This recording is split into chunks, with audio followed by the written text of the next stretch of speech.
পাগল হাসানের মুখে দুঃখ শিবাই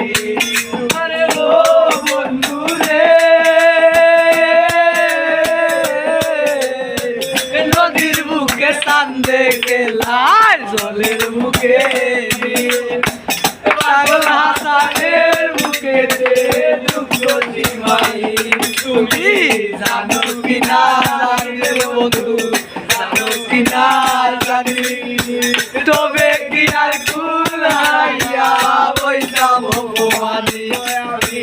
জানতাম যদি তোমার কচু পাতার পানি তবে কি আর কুলাইয়া বইতাম ভবানী জানতাম যদি তোমার কচু পাতার পানি তবে কি আর কুলাইয়া বইতাম ভবানী।